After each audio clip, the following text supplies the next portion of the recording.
njala muntagengere buli amanyi nti mukozi wa gavumenti eri mu buli amanyi nti mukozi wa gavumenti eyekimpatira eri mu ggwanga lya Uganda njala muntagengere wano okusinga ddala ababyokwerinda omuli police prison ne army njagala bere ku video eno omuli barracks ki njagala mubere ku video kuba ina information jengendo bawa okusingira da police n'amaje naddala aba UPDF njagala police n'amaje n'aba UPDF kuko n'aba prison mwe njagala mbere ku video eno njagala yose utabasoma mutano wa karekeze ensi yaleta muzeyi zedde nsanga bisibe abere ku video eno ne mutabani we muhozi kanyirupama njagala abere ku video eno n'abalabo nabibe ku njagala abere ku video kubanga kyengendo bawo kikina kubera kyanjawo nga tugenda towards Christmas so sagala babisayo njagala mbabuli bulungi nnyo engeri jengendo tandika mu video eno nga buli jjo ntandika n'ekigula lujje ekigula lujje kyalero nno kigenda kubera kyanjawulo kawe mbagamba nti ekigula lujje basingo kiwomera balamusezaako kubamba yu mukyagala nnyo mubeera mu binonogo bingi mukanyumira kanako ekigula lujje so balamusezaako nnyo buli ali gyali olunaku lwankya lwa Sande tujja kubeera mbimuli mulange mmeka kusanze ijja kubeera bbiri ez'akawungeezi era nga kano tujja kuba tutuuse olwaliro program gyendeese egenda kubeesinga nnyo ku byakwerinda eri obulamu bw'abantu n'abantu sekinoomu naye nga njagala bagamba nti n'information endala erimu njala gibwa bulungi nnyo gisenge ejje njibateera awo olwaliro manyi nti bannayuganda bangi nnyo sinatandika kigula lugi mwafunye okunyiizibwa mwafunye okuggwamu amaanyi mwafunye ebirowoozo bingi nnyo n'obusungu bungi nnyo naye njagala bagamba nti olutatta muyima terimumalaako nteezi mwe bannayuganda mba mukyaliwo Museveni abaakotakota mu Galumonde kinjo bagamba so ekintu kiri kimu buli muntu waali tegeeza munno omugambe kikyalina okukola kubanga obuyinza buli mu bantu ngenda baddira mu buvuno obuddo bw'eggwanga Uganda mutegeere ngatandise n'ekigula lujje kitandise ngamba gantu lena kuzo mwezi 18 omwezi ogwe12 omwaka 2021 sawa ziri 2 kwa kata dakika ziringa 5 kantandika n'ekigula lujje ensonga lwaki eggwanga lya Uganda liri mu kavuyo akenkanidde wano olw'ensonga nti ebintu bingi ebyatukweko bannayuganda bye twalina okumanya twandibadde tojjako dda olukokobe luno naye ebintu bingi ebyatugibwako obukulembeze bwonna obuze bubeerawo mu Uganda bubadde tebulina kyebusomesa bannayuganda nabbabulira kikyalina kuddako singa abawo obuzibu nga buno kubanga abakulembeze abaateekebwa mu biseera ebyo buli omu yali yeeyagalizanga ye eri famire ye n'amawanga gyebasibuka mu buwangwa bwabwe gye basibukwa era ndabuze mulaba abakulembeze bonna Uganda yakoma okuba n'emirembe egy'okukyusa obuyinza oba okwogerera abakulembeze ku bakulembeze ku mulembe gwa Sir Edward Muteesa era kasita Sir Edward Muteesa yakunkumula omukono mu kibya awo obukulembeze mu Uganda ne bufiira ddala tetuba nga kuna bukulembeze nga bukyusa emirembe bubadde bwa mmundu kwewamba kwetta na kuyeekera constitution ezibadde ziyisibwamu olugwayo eziwandiikibwa zezimenyebwa buli omu akola kyayagala waba ayagalidde so gye tubadde Uganda gye tubadde ekisookedde ebyobufuzi bya Uganda baddemu okulimba okubuzaabuza okusasulira enguzi okutiisatiisa okusiba abantu aboogedde ekituufu bo ne bateekawo obulimba kati ebyobufuzi bya Uganda nakyo bibadde bibeesinze nnyo ku mudumu gw'emmundu obulimba n'okutta ze core values oba ze core point 3 ebyobufuzi bya Uganda kubadde bibeesinze obulimba okuwamba n'okutta wepo n'omudumu gw'emmundu tewabaddewo democracy era tannabeerawo kyovola buli mwaka ogamba nti nze ndi kino kubanga ndi kino kubanga tebasuubira tebannayuganda bategeera ffe ne tujja tusangula obulimba buno ekintu ekitabadde kyangu nnyo ng'ate baatusigamu ensigo bulijjo wembeera mu programu ya Bulanga Emmengo mutero bagamba nti baatusigamu ensowole mu balangira n'abambejja kati n'olwaliro kambagamba muwulege mutayagala kuwulira naye nga mwagala gawulira ekituufu kiri nti ne mu mawanga agakola eggwanga Uganda gonna mu kipooli ekyawamu kye tuyita Uganda mulimu ensowole yo seriti bahabula tabayisa mutano wa karekezi yatusigamu mu mawanga agaffe okuba nti mulimu abasajja abanyarwanda abajja ne beesenza ne bayingira mu mawanga gaffe ne beefuula bo ekyo kibalowooza nti kyebalina okuba naye nga sibalina okuba kitutwalidde obudde bunene nnyo n'abala tekinda batwalira budde kukimanya era bakyali mu kuwakana okubategeeza nti n'abantu abamu basanga mu bitundu ebimu si bannayuganda nsowole ezajja mu Uganda ne ziteekebwamu okuba nti zikola emirimu egyo Right elibusa ne leto mumpe bisho tabasema mtino wakarekezi muzeyizedde ensi yaleeta nsanga bisibe n'abagamba yasookera waffe kwenyine ku Buganda natugamba nti Abaganda muyinza okulowooza nti Abaganda muri bangi nnyo era mumusinga okutegeera ne njagala mukimanye Abaganda bonna be muraba abasinga obungi bonna Abaganda batuufu bakendeera Abaganda bonna abaliwo murabawo Banyarwanda yakyogera openly era kyemba mulaba obuvubuka buno obujjo obunya kujja ne bwogera simayi bikibi kino bwogera kasasiro kubanga bakimanye kati njala babulira bategeeze bulungi tuina group y'abantu gye bayita abantu bano ebisere bisinga babafaanaganya enjogera y'ebigambo n'enfulumya byo n'entegeeza yabyo era abantu bano bawangalya mu Africa nga group emu y'abantu eri mu Uganda n'abantu abali mu Uganda kati abantu abo mu ggwanga eri Abanyarwanda balina amawanga asatu omuli Abahutu Abatuusi n'Abatwa kati omuntu gwe bayita omuhutu ayanguwa nnyo okubulira mu bantu azini bantu tribe era wabatuukamu asobola okuba nti abula n'afaanana bo olw'ensonga ne era abafaanana ddala ng'omuntu era abeebabeera mu bulungi nnyo n'abula kati mu Buganda baasooka ne bagenda ne bakama fridge nga ne bakola kye batuyita kama fridge in tribe ne bakama fridge nga Banyankole ne beefula nti Banyankole kumbe Banyarwanda ekyo mwakimanya bulungi nnyo era Abanyankole basinga obungi bakendezebwa mu nnamba ne beefula nti bantu baayo ekyo mukimanyi bulungi ne bavaawo ne bajja mu Buganda ne bateekamu ensowole zaabwe ne bazituuma amannya ne zifuna n'ebika ne zeefula nti basajja Baganda Jovara nti Mmengo eri mu kuyuugayuugwa olw'abasajja Abanyarwanda abagisensera ne bagiyingira okuva ku nviiri ku Kagere mpaka ku nviiri abakola effujjo n'okutunda Obuganda n'obusaanya n'okwagala okujja Obwakabaka nga beeyita nti Baganda nga si Baganda netugenda mu Bwakabaka bwa Bunyoro ekiri ekifumba mutuko ekiri mu Bwakabaka bwa Bunyoro ekifumba mutuko ekyo nakyo kiri awo bwe tugenda mu Bwakabaka bwa Toolumame ekiri eyo kissa Kinegula bwe tugenda mu Bwabukoonyo naye yabutabangudde yataddemu abantu bayagala ndoza mulaba kati bwavaawo yagenda mu Busoga era bwe bakunyumiza history wa Busoga eriyo abantu abasenga mu Busoga nga Banyarwanda naye nga bafuwa Olusoga oyinza okugamba nti Basoga baayo bagenda basiga ensigo bwe twambuka waggulu eno bagenzi bateekayo abantu baabwe lwakuba nti abayangulu bakyakoze resistance entontono kati wano wembagambira nti omuntu asobola okuva eri neyeetuma amanya g'ekitundu n'afuna n'omuziro n'ekika oba n'afuna obuwangwa nene obw'ekitundu ekyo n'asobola okubabeeramu kati bano abasajja bajja ne batubeeramu ne batandika otwesigamu ne batwesigamu ensigo zaabwe ne batubeeramu kati kibadde kizibu nnyo okuba exposing obajjawo until then bwe tuzza okubagulira ekintu kino nti abasajja mulimu ensowole mu mawanga agakola eggwanga Uganda era abatubeeramu we bali yensonga lwaki essaawa zino olaba oli omutuuma amanya nti yegundi ogenda omunoonyezako vuna obuddo bambi nga Munyarwanda awedde emirimu afuuwa n'effirimbi ekyaza abakyaze abajja okukyala okulya obutasenguka ekyo njagala mukimanye yensonga lwaki abantu abali mu diaspora namwe musanze obuzibu amaanyi nnyo olw'okuba nti abantu beeyita amanyi naye ogenda omunoonyerezaako n'ebikolwa bye bambi nga si mukyafu mulwadde mu mutima mujjukire mu buntu bwaffe obwa abantu bawangalya mu ggwanga Uganda nga zisozoddeemu Abannayuganda tetuli batemu tetulina mutima gutemula naye bano abantu balina omutima ogutemula kubanga kiri mu musaayi gwabwe kuva dda na dda obutemu bwabwe mubulabidde wano mu genocide ya 1994 si bwe kiri okuva edda batemu babeera batono mu nnamba naye babawamba ewantu batwalawo ne bazingizawo buli mukintu bakiteekawo so njagala mwetegereze nnyo bulungi abantu mudiringa nabo si kyatya kyogera lunye nti bano abasajja Banyarwanda gwe kiruma please togenda nakuseetaga kwetondera tesaagala nakugaa nti osonyiwe mutukozeko ebikolobero bingi twetaaga tubategeeza abantu babategeere awo nno sigenda kulwawo ku kiggulawo gikyaliyo kasitamu kibategeezezza nti mu mawanga agakola eggwanga Uganda baatuteekamu ensowole z'abantu abeetuuma nti Banyankole Bakiga Banyoro Batoolo Baganda Basoga Balango bakinenga Banyarwanda bennyini abawedde emirimu bangi nnyo bwe bali kyova nti ono musajja kimutwalidde ebbanga ddene nnyo okuba nti mu exposinga kubanga akozesezza ebintu bingi ekiggwalo gikyaliyo njagala kikomyawo ntandike okubabuulira amawulire agandeese obulungi mugategeere ntandise bwe nti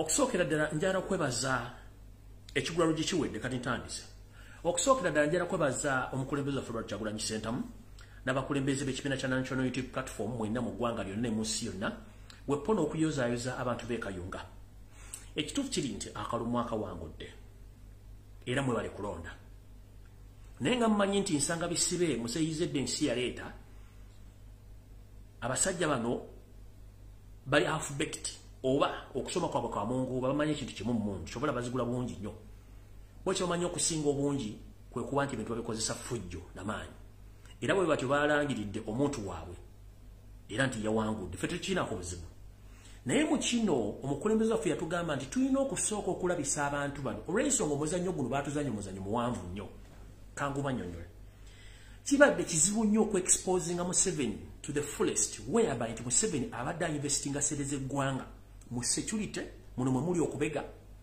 muno mwe muli okubuzaawo abantu okutta abantu okola kye tuyita propaganda blackmail and diversion okuva mu 1986 yeeterawo opposition eyiye era ebadde ejjanga ekola ebintu bino byonna bye mulaba yensonga lwaki nti opposition mu Uganda yagaana okukwatagana kubanga opposition ebaddewo yabadde agisasula ensimbi empya n'enkadde yagibulya ki ekyokukola njala kubulya abantu bayita ba political commissars okwirira ne kano kiza befiji omulimu taguvanko kubanga kwali beba designing obuvuyo bono ndai twacho na kimu era beba designing abikime kigenda maaso kati njagala kubabulya omulimu gwa mukoze since twaddamu okugamba tufunye opposition oba Kyagulanyi Ssentamu ya nope saagala mu muntu ali agamba nti wenenya simanyi bakubya akalu simanyi okoze kino mwe kintu kyemukoze temukimanyi kibadde kizibu nnyo ku exposing Museveni obukyafu bwe obubbi bwe n'obutasoma bwe n'obutagaliza ggwanga n'okuba nti Museveni badde tebamwogerako kubanga yateekawo TV ne radio stations agula abantu buli ekyetaagisa amwogerere kyayagala oba kiswaza oba kikulaakulanya oba kisendya ye kasitoba ng'okifulumiza kafaayo iyo nsonga lwaki nti afudde abantu amu okuba nti bagwagwa n'otunda omulonga nti negwankubira essimu kasita ekigambo kyayogedde kimuvudde mu ntegedde nti mugwagwa yagwagwa wala nadda ne mukati ne yeewogoma yeyembera mu Museveni mwatadde bannayuganda kubanga yakizimba balina technical schools maje oba department maje nga zisomesa propaganda diversion and blackmail zo jagende lunalira ku onakulengenda okudda mabuli system bwetambula kubanga details zo nanzirina bakizimba nti tulina okulimba tulina okubuzaabuza tulina okuteekamu abantu baffe tulina okubakola buli kimu kati njala bagamba bannayuganda mwenna bannakabala mu Uganda njagala mwekubire mu ngalo bukyanga lubanga lwa mmindi teriyo muntu asuza Museveni nga ali teri muntu asuza Museveni nga atunula nga national unity platform namu abantu kubanga for the first time musobodde okuba propaganda ba Museveni mbajja ku TV ne mbajja ku radio nabo de bewunya kikigenda maaso musobodde okumwani viringa obuziinaabwe obwokuwa abantu obutwa obwokutta abantu obwokuwamba obwekwekuba bombu buli kimu ne mukiteeka ku mmeza ne mukisaawo nga takyana kyazaako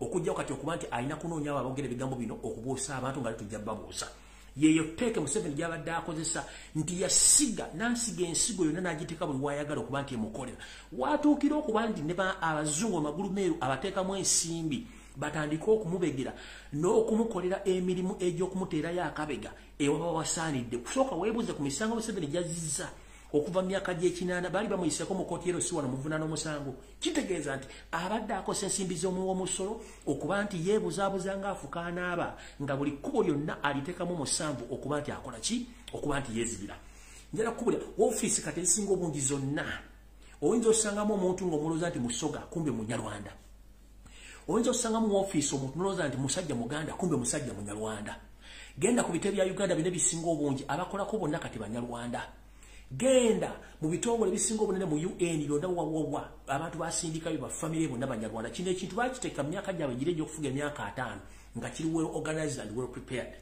information gyefunyeko olwaliro nti ensonga lwaki yaddira Baritan district attendant officer bonna n'abafuula nti banyarwanda nabo amanya g'ekinyankole it's because he was camouflaging akijja kusoundinga awkward naye n'akigumira kibeerewo mwalabeko obutungi bayeko obusingi bako obutungi returning officer we Kayunga kwate ekifaananyi kye kikwate n'ekya Nabakooba ojja sigamenti ba Luganda wabula kwate ekifaananyi kye n'ekya Nabakooba okigatte wamu as we speak right now kwate ekifaananyi ky'omukazi oyo bayeko obusingi o returning officer wa Kayunga okigatte n'ekya Nabakooba biteeke wali bayinza okuba nti sisters and brothers ne bava mu ggwanga litya lyerimu nkiddamu kwate ekifaananyi ky'omukyalo oyo returning officer we Kayunga okigatte n'ekya Nabakooba bayinza okuba nga tebali related nti ba Luganda naye bava mu ggwanga ki lyerimu ogenda okwetoola bwoti era ogenda okusanga abantu be bamu gwolooza lwaki ba district returning officer bonna banyarwanda olooza lwaki ba RDC abasinga obungi bonna banyarwanda mu nkola entuufu era eri mu ssemateeka ekitundu kyonna ekya Uganda kirina kusaavingibwa baana nakabala ab'omu kitundu ekyo katugambe okuva ku chairman C5 okudda ku kaawo okuba ku ba DPC ba RPC ba OC okutuuka wansi nti bwe Busoga region abantu abaservingamu on behalf of the government balina kubeera Basoga completely. Bwe Northern Uganda ba Northerners completely balina okuservinga eyo. Bwe mu centro gye tuyita Buganda Baganda bokka balina okuservinga eyo politically era balina n'okwesimba mu bitundu byabwe. Naye olwokuba nti ebitundu ebimu tuli bakisa nnyo okuleka Museveni akola obuvuyiwe ng'asasulira ensimbi empya n'enkadde byebino ebibala bitandise okujjamu. Kubanga mbagambye funa information nti n'aba police officers mwenna bali mu ggwanga currently ng'oli muna Uganda, be very careful. Waliwo ekintu kigenda maaso kikyamu mu police. Abaana ba Uganda abali mu majja ba UPDF mubeere beegendeza ng'olwo ekintu kigenda maaso majje temukimanyi mwegendereze. Ekyo nkimaliriza. Bwe mba mazo kimaliza n'okukiwumba mbanjala kugamba nti gwe muna Uganda ali eyo kikyotunuulidde eggwanga liro lirowoozaamu ki. Wano point gyala gifundikira ng'ambaga buli muntu yenna eyabadde ekayunga eyasibiddwa eyakubiddwa nga walonza akalulu kimanye nti wawangudde naye omusajja ono eyagenda mu nsiko mu 1980 ng'amaze okwetaba mu kalulu ne bamukuba flat n'atafune wadde omukiisi wadde y'okufunayo akalulu n'agamba nti agenze kulwanirira kujja obubbi bwa bululu kati ng'abubba kiro na misana ng'atekawo n'obubbi bw'emmundu.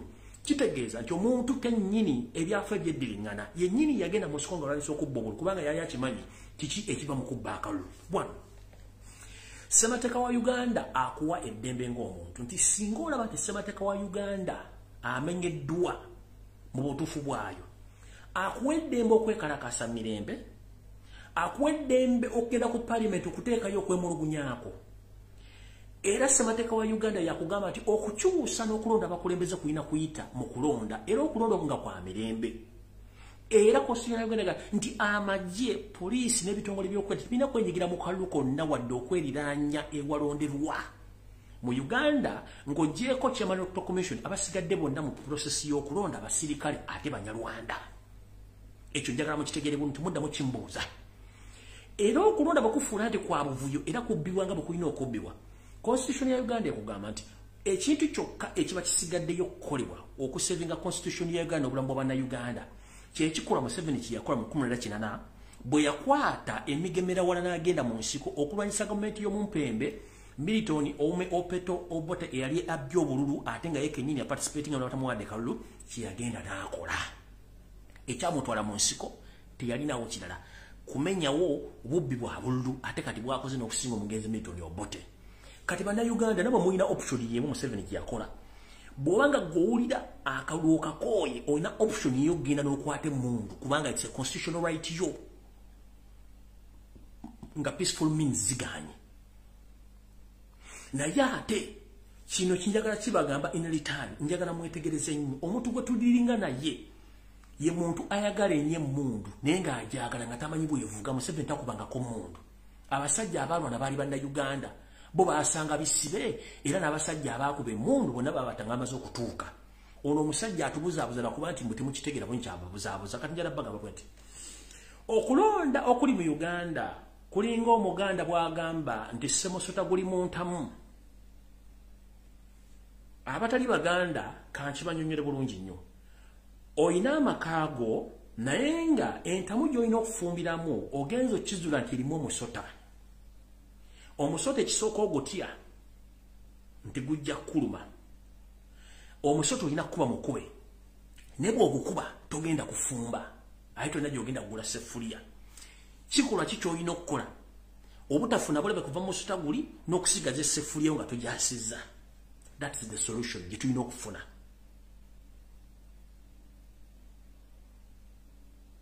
Omuganda wagambira nti ssemusota guli mu ntamu.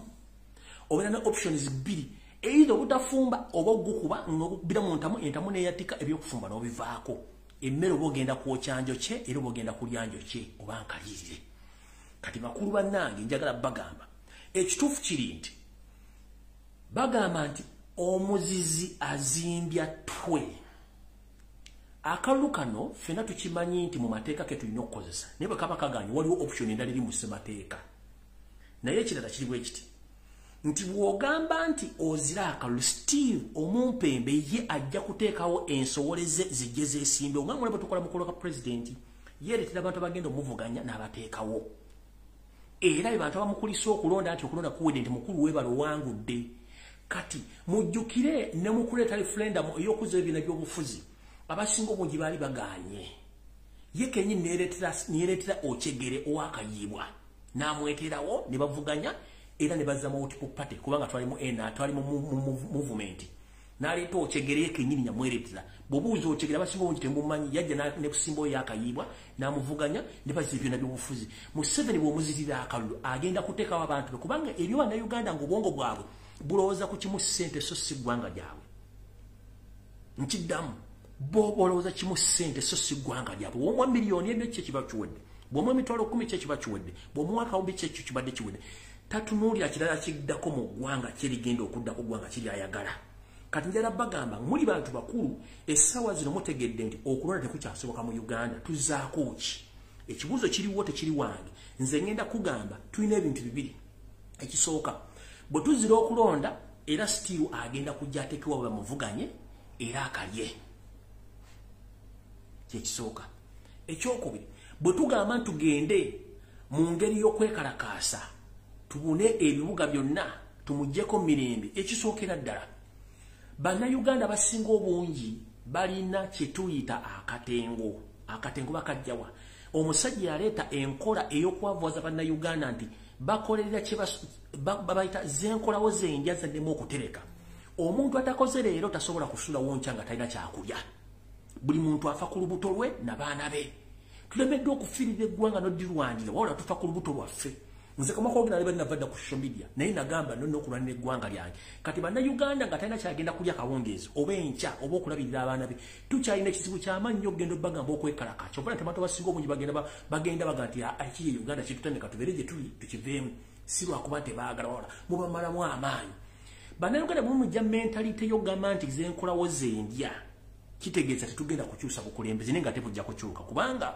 buli ekibaako entandikwa kibeerako enkomerero kati nze mbagambye semusolo guli muntamu either ogifumbamu oba okuba omusota ogwo entamu n'ogyasa n'otagifumbamu option ziri bbiri okusigala mu kalulu oba okuba omusota emmere tukalirira nkalirire mukitegera bulungi zino statement ziri well calculated nzogera nzimanyi kubanga mu constitution mwekiri Museveni kyakosa mu kinaana yakwata mundu ogenda mu nsiko okujjawo obubbi bw'obululu the same way gye tusobola okuyitamu naffe bwe tubanga twetegese naye in the other side of the coin let me tell you this Museveni gwe twagala okulwanyisa mu ngeri oba endala yatusigamu ensigo gye mbasomeseza mu kigula luggi mugenda gibuuka mutya ye kye yakola kikyo bwe yali ng'ali mu nsiko ng'atandise okulwana buli muntu yenna gwe yawulirangako akantu akatono bwe kati ng'avudde ku mulamwa oyo teyasulanga bamujjangawo ne bwe wavanga mu kampu ng'ogenze kweyamba nga toyogere ngenze kweyamba nga tosula mwene embeera gye tulimu erimu ensowoleza abannayuganda mwene embeera gye tulimu erimu bannayuganda obwava obumala obasiiwudde mwene embeera gye tulimu erina abantu abeeyagaliza mwene embeera gye tulimu etandika okukwosa omuliro webwokira lumondere guvaawo embwa weyotera omuliro netugende bakalira lumonde kitegeeza mulina okwegendereza ennyo abantu bamudiringa nabo olaba fone mu struggle gye tulimu oli akugamba nti Wanumbu ayambadde t-shirt ya Kyagulanyi ayambadde baleti n'agamba people power our power n'alwanyisa muntu Wanumbu munene amukuba najja n'amukolako provocation najja n'amukolako propaganda instead of okutula wansi ne mukola resolution ey'okujja weekaanaza mwe ne mugenda maaso kati in such a situation abantu bagenda kwekwata batya bwe tubanga ffe kennyini abavuganya Museveni tusobola okwerumba mu ne twekuba ku mikutu abavuganya Museveni ne twekuba ku mikutu kubanga yateekamu ensowole Museveni ye muntu asobola okuterawo omuntu n'amufacilitatinga n'apretendinga nti alina at the end nga yabalyamu olukwe n'abateeka yeeri n'abatwala ekyakikola bulungi n'akimanyi kyokola bwe nalina akava nti bwe nalina video gye nasooka okukola nga nkomye okuva mu mitala amanyi ne mbagamba Robert Kyagulanyi Ssenta mukama wange nkusaba okyusa obukulembeze bwa NUP okuva ku secretariat okuva ku kibiina mpaka mu diaspora abantu bangi tebatandika okushakinga ne bakankana not because nze nali nkasuka jjinja mu kisaka kuwulira kekiri mu kisaka kubanga nkimanyi nze I know more than what other people they know kubanga nfuna information who is who lwakuba nti enkole yange yakuyuniting abantu si yakudivading abantu kyova olaba nti ntambula n'omugendo mukava bwe yatugamba nti tuli balabira ku bikolwa byabwe kitegeeza bannayuganda tusooke tugenda tufune format to resetting our minds twagala nsimbi twagala ggwanga lyaffe naye ng'ekituufu kiri nti bwe mba temutunuddeeko nakwekuba mitima kuva mu ndooliito nze nabagamba nkola ebintu bino sina wengenda kwesimba sirina interest yonna naye abantu abasinga okungi balina interest ey'okufuna ebifo ey'okumanyikibwa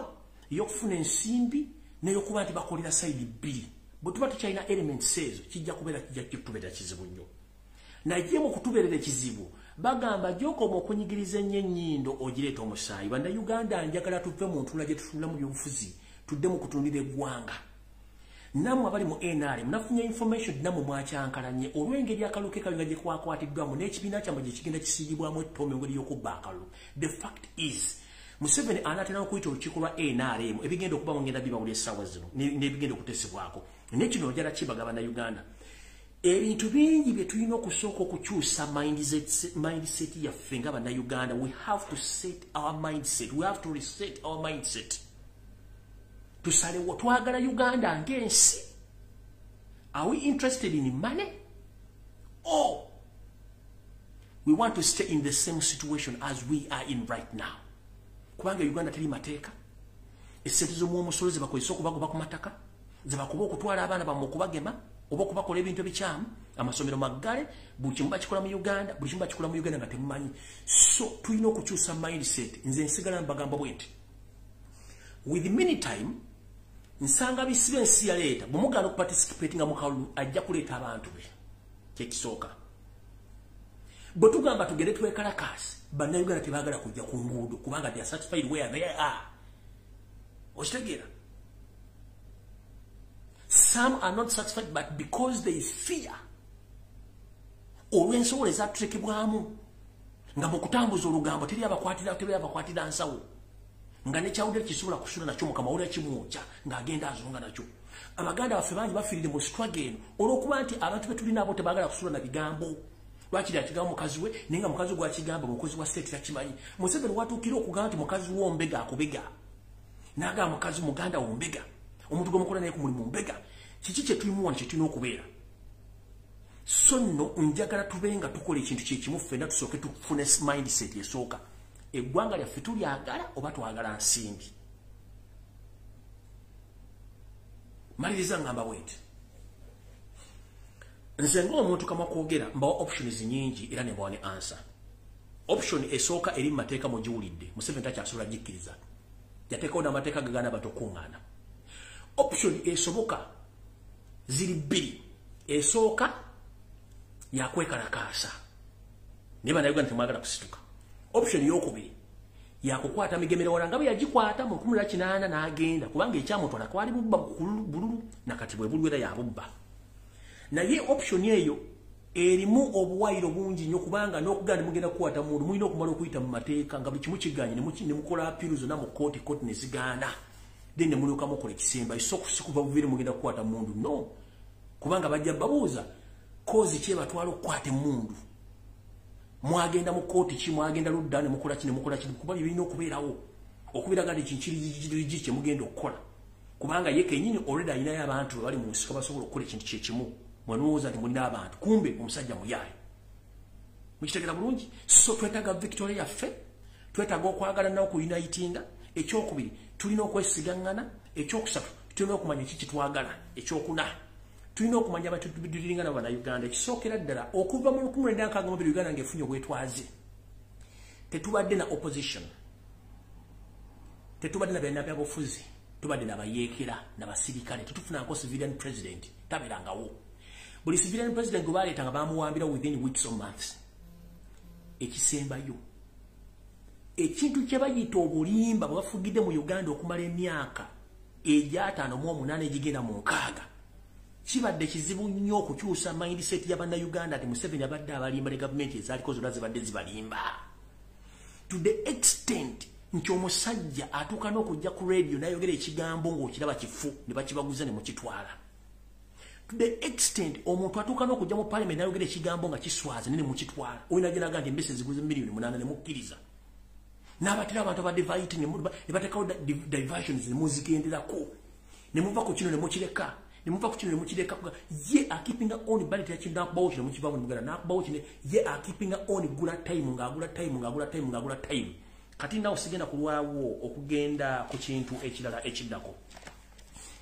Eno message njagala egende yabasawo mwenna abali bekalakasiza mu Uganda era ne baganda bagenda boa sente baganda bange banyinaze njala bategeeza saagala musiruwazibwe teri sente zigenda baweebwa ekyo kiwandike kyakoleddwa nti bagenda bongeza omusala nga bagubateredde mbambi eyo yabyanswa government y'omumpembe yose tabasira mutano wa karekezi ensi yaleta nsanga bisibe eri mbukulembeze mu bukyamu era mbuddo bukyamu ogwange ekyamu tebalina nsimbi wadde ezikuba ekinyonyi nchiddamu ekyalemezaawo kafyu kwe kuba nti abasirikale basobola okukwata bannayuganda bajja mu ssente zibabeezaawo tasasula abasirikale abasawo tabasasula abasomesa tabasasula n'abakozi ba government offices zimu tezikyakola kati mmwe maama mulowooza ssente zagenda obba wagenda zijjawa kyebadde olina okukola kwe kkubira oyo omwami eyakoze ekiwandiiko ekyo bategeeza nti agenda bawa ssente naye mbabuulire tebagenda bawa ssente wadde omune gw'ennusu era mujja kujja mugenda kushomera musajja yapagamba ekyo mu byobufuzi bakiyita okusuubiza otwalira omuntu mu bbanga ng'ategeera nti omusuubiza agenda muwa naye nga teziriiwo kubanga tezikola ki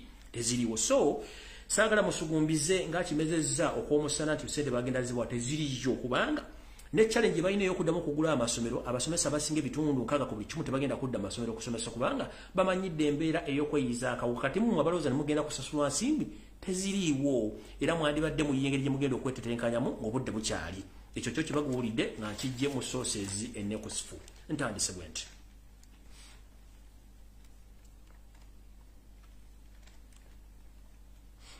Yoseri tibahabulwa tabaisula mutabani wa Karekezi ensi yaleeta nsanga bisimu zeyizedde olunaku lwaleero nga ali wamu n'ebitongole bye ebyokwerinda ino message njagala egenda eri aba UPDF origino bannayuganda ategeezezza ayo yokwerinda abava mu famire ye omuli M23 wepo n'abajaasi ba SFC ne ka famire kaabwe kyenjagala musooke mutegere kiriwo kiti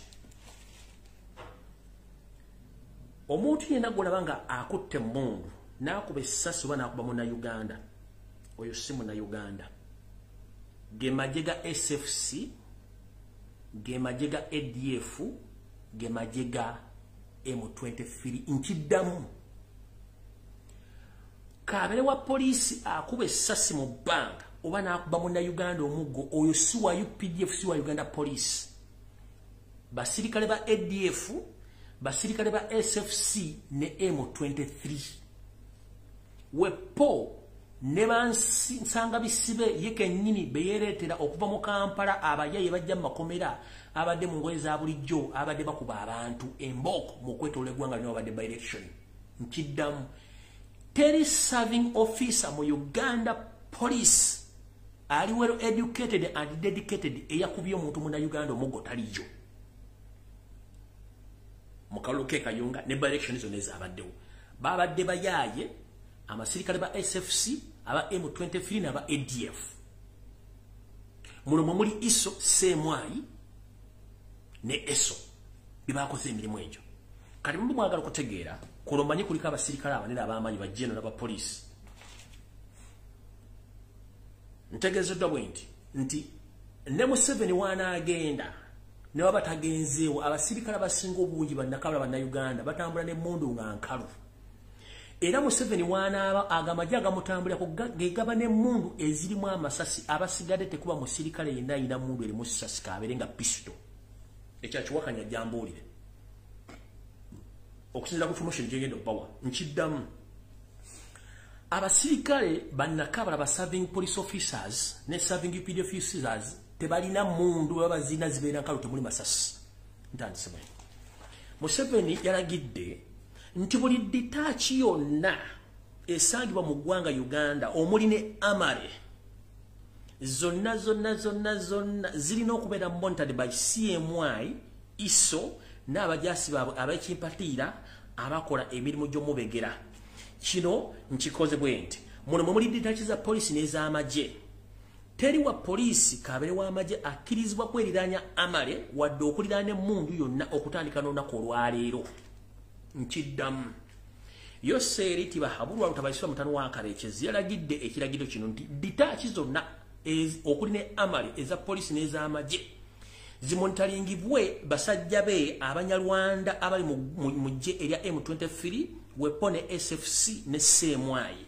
Ngere wa poliisi yenna Nakabala ojja kuba takyakirizibwa kwera na mundu ngirimu amasasi. Era kyovula mugenda kukola n'abantu bamutategeera mu bintu bino eby'okusavinga eggwanga naye nga musavinga gavumenti ekyamu. Ekyo nkimanyi mukimanyi akiwakanya ng'oli sivili kuno oba oli civilian nkimanyi nti kigenda kukulumira bwere naye ng'ekituufu mukimanyi nti kye mwakoze. Ngenze mu maaso. Museveni y'omu apulaninga okutta n'okukwata abapoliisi Bannayuganda Nakabala bonna wepo n'abajaasi ba UPDF abanene mulanka bano bateesiga n'omulundi n'ogobo kubanga mu bo yabasigamu ensigo y'Abanyarwanda ba officers ababega ng'ababuuza ku nsonga ezigenda mu maaso mu ggwanga kiki balowooza ekiri ku gavumenti y'omupa ebibeesereza lwabase mutono wa Karekezi ensi yaleeta muzeyizedde ensanga bisibe biki ebigenda mu maaso mu gavumenti ye. Kasito malo kyogera nekikuva mu kamwa ati muzeyi atusovedde naffe ebintu tetukyabitegera twagala kuva mu bintu bino gwe wakawungezi w'obyogeredde ba ku makya eyo nga basima. So nkiddamu the high-ranking officers in Ugandan police forces and the high-ranking army officers in Ugandan defense forces, please be very vigilant or be very careful in the situation whereby you are discussing about political affairs which are taking place in Uganda, most especially when you are talking about the ongoing by-elections in different parts of Uganda. Please be aware that Yoseri Tibahabulwa Lutabaisibwa, the son of Karekezi, Nsiyareta Muzeyizedde Nsanga Bisibe, has ordered his Rwandese spies across the country to start monitoring and arrest, even to kill, the non-trusted army serving officers and the untrusted police officers. This is taking place. It's going to take place starting today and onwards. And the evidence is seenable as you've been witnessing in different in different regions whereby serving police officers have been attacked and killed. Chidam. Buno ubadde bujulizi bwanko kunala bwenjogerako olwaliro nti bitundu bisinge by'eggwanga poliisi badde batandise zirumba okuzittamu bannansi ba Nakabala basavinga mu poliisi ne babalumba ne bakuba ne babatta bawoza ekyabasiba kyakinoonyerezaako naye nga tageti yaabwe badde bamaze ogituukiriza nga bagijjawo. Kino njagala nkiddemu nkimanyi kuli kuba serving army officers. Nfunya information endaga nti mu UPDF mwennyini ne majega agasinga obungi kabere mu poliisi Abanyarwanda balese abatamanya wadde senior 4 nga bakoma mu P7 abasinga obungi tebalina buyigirize. Ntegezeddwako nti bajja ne kits okujja mu training camps eziba mu State House nga ziragira abatendeka era abo biragira mu training camps ezo okutraininga abasajja with immediate effect era bafulumira kulankaza waggulu. Bamala okufuluma badeployingibwa mu poliisi ne bafuna lanka ezawago ne batandika okuwa ebiragiro eri abasirikale abakulu abali mu magye wepo n'okuwa ebiragiro abasirikale abali mu poliisi. Kino njagala mumbuulire mu Uganda yonna ba DPC, ba RPC, ba SSP bonna basinga obungi Banyarwanda ne wankubadde betuma amanya gatali gaabwe era bawa orders. Ngera njagala bagamba n'omuduumizi wa poliisi Sazino Okoth Ochola wetwogedda lumbala embirizi omwami ono yaweebwa akatwa lwakuba nti bamukiriza kufuluma ggwanga era essaawa yonna balimu babikira nti afudde muliga nti omusajja ayogera nkiddamu. Omukulu gwe mugamba nti yakulembera poliisi ya Uganda si yagikulembera kifaananyi oba ddame gye baali yambaza olugoye nti lwa poliisi naye nga si yakulembera poliisi. Ba junior officers Abanyarwanda abateekebwa mu poliisi bawe biragiro bino okutta n'olukulujja Bannayuganda n'okuba nti bakola buli kimu. So njala kibategeeza nti bwe muwuddanga omukulu Okoth Ochola Katonda amujjuludde temubuuza ani yamusse. Yoseri Tibahabulwa Lutabaisibwa mutano wa Karekezi Muzeyizedde ensi yaleeta yaba yakoze omulimu guno. Okoth Ochola olumbe lumbala embirizi bulungi nnyo nga tebamukiriza agenda abeera okujjanjabwa. So muwulira nti Katonda amujjuludde temugaa nti saabagamba mukitegere bulungi nnyo. Mwenna bali mu poliisi abali mu magye munjulira bulungi nnyo ababawa order bava luddawa.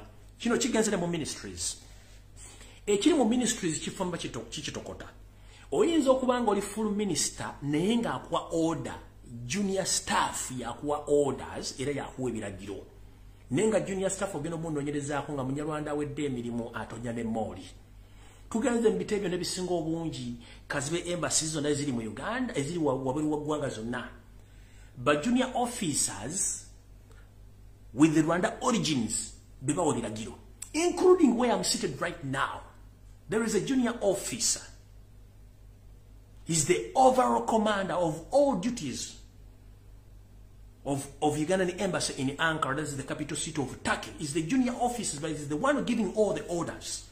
So this is taking place all over the world where there is Ugandan embassy. The junior officers of Rwanda origin who are serving Museveni's regime, they are the one giving orders. So all ambassadors you see worldwide who are there representing Uganda, they don't have any right to do any business on behalf of Uganda, apart from the junior officers who are of the Rwanda origin. They are the one giving orders.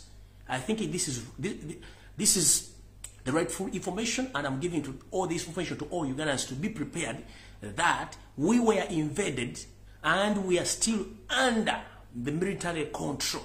Because here, as you see, the parliament is there, but the parliament is useless. Recently, Museveni said, I can do without that parliament because he knows the parliament is just a joking subject. People are seated there, enjoying their money, going abroad, going for shopping. But if it is come to discuss national matters, they can't discuss because they went there to get money. As like other people who are seeking jobs somewhere, somehow, in any other offices, they are no longer serving their nations. They are just after money.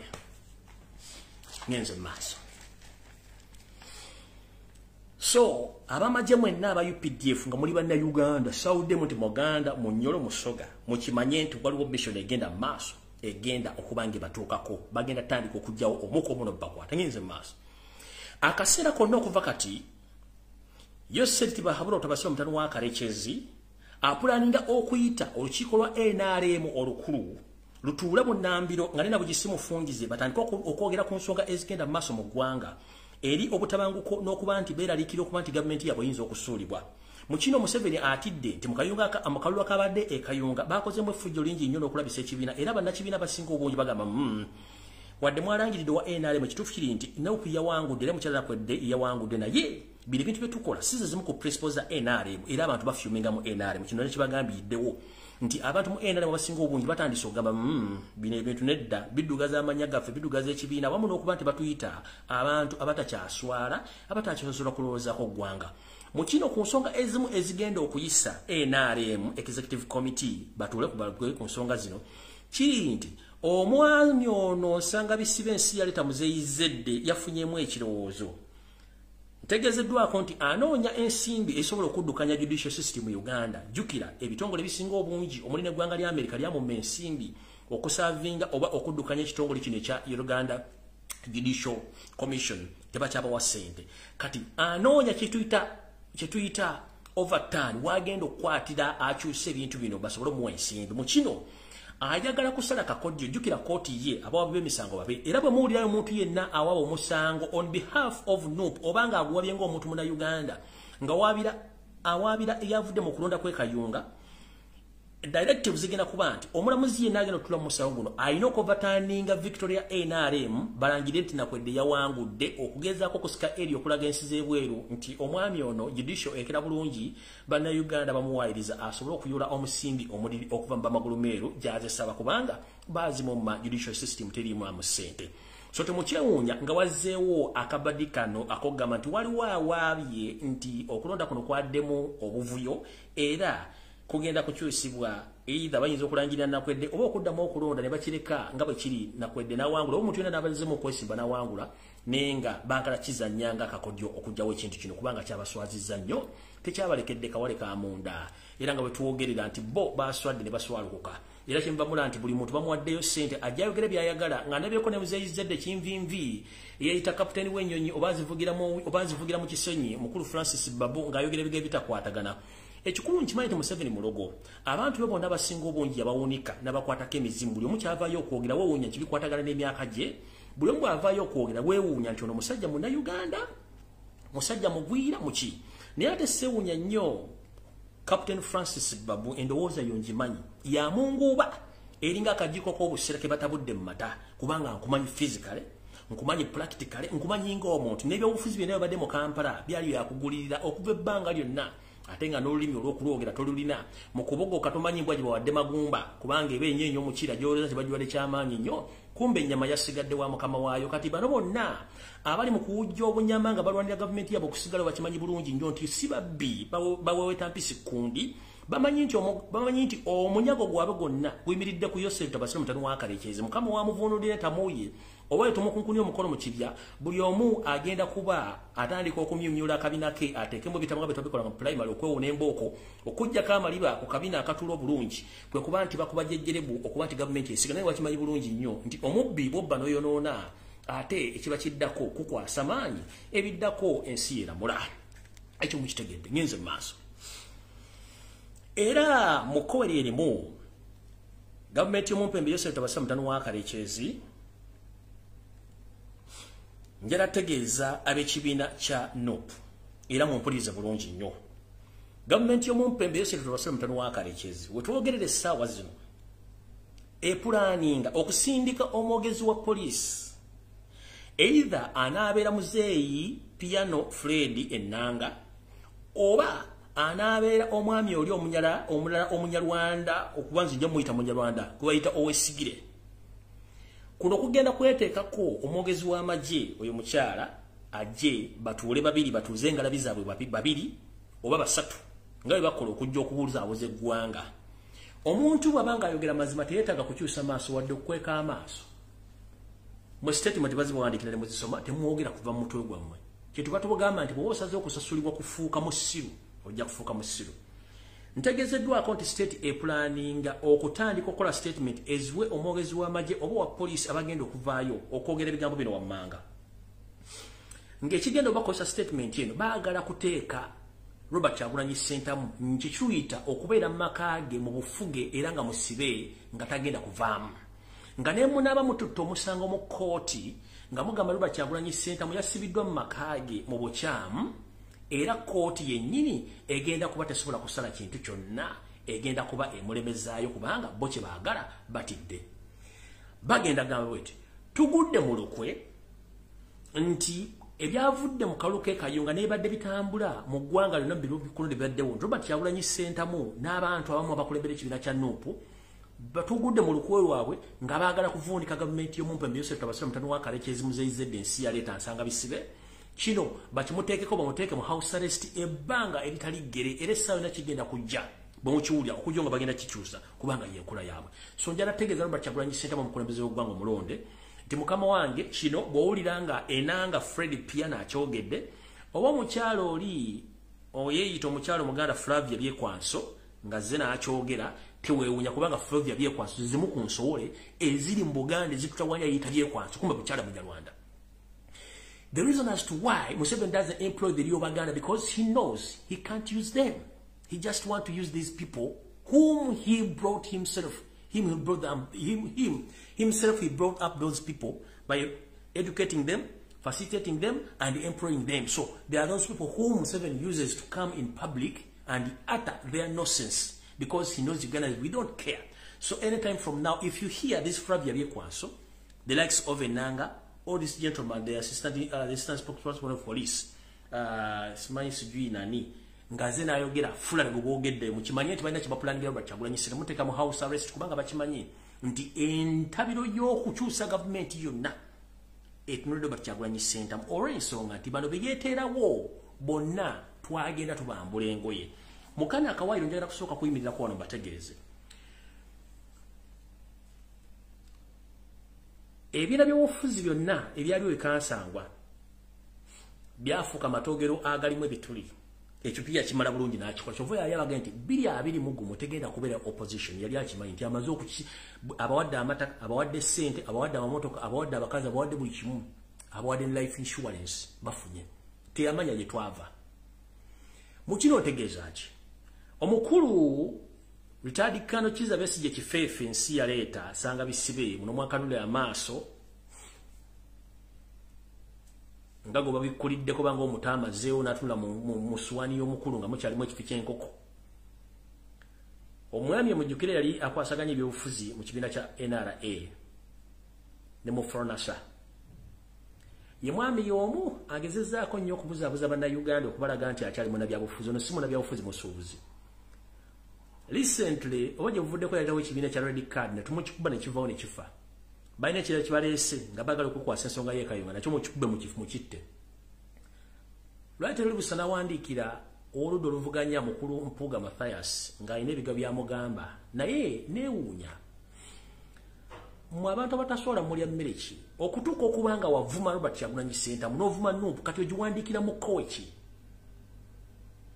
Tujjukire nti ekintu ekikuva mu ngalo kiba kikuvuddemu kiba tekikyadda. Ekintu ky'olina waakyo okigaya. Bwe kimala okuvaako n'olyoka ojjukira oluyimba olwa mugenzi Jimmy Katumba owa The Ebonies yagamba abantu lwaki tetuyiga ekintu ky'olina lwaki okigaya. Bwe kimala okuvaako olwo n'ozuukuka nga n'ebiseera ebisinga tekikyadda nate n'agamba lwaki tetuyiga. Bannayuganda ayagala tuyige. Bannabyabufuzi abasinga obungi ba jobless seekers mu Uganda. They are after money, they don't care about you. And believe me, that these people, they know that the power belongs to people. That's why after 5 years, they come back, they ask you. They mislead you, they lie to you. But at night, they talk with Museveni, they sit and they discuss the next plans. They discuss all those diversions. They discuss all the catastrophes which are taking place in Uganda, because for them that is their job. They are job seekers like you. Nobody's going to tell you which job, which occupation they have. They don't have the occupations. They are not occupied. They are jobless seekers like you. So please wake up before it's too late. Realize what is taking place. We don't have opposition apart from Robert Kyagulanyi Ssentamu. So whoever is lying to you, don't be fooled. All politicians in Uganda, apart from Robert Kyagulanyi Ssentamu and National Unity Platform, the rest of them, they are working for the state. They are just there to come afraid to pretend that they are opposing Museveni, but they do not oppose Museveni. They do support Museveni at night, and they sit, they plan each and everything. Ekyo nkimaze ngenze ku kirala.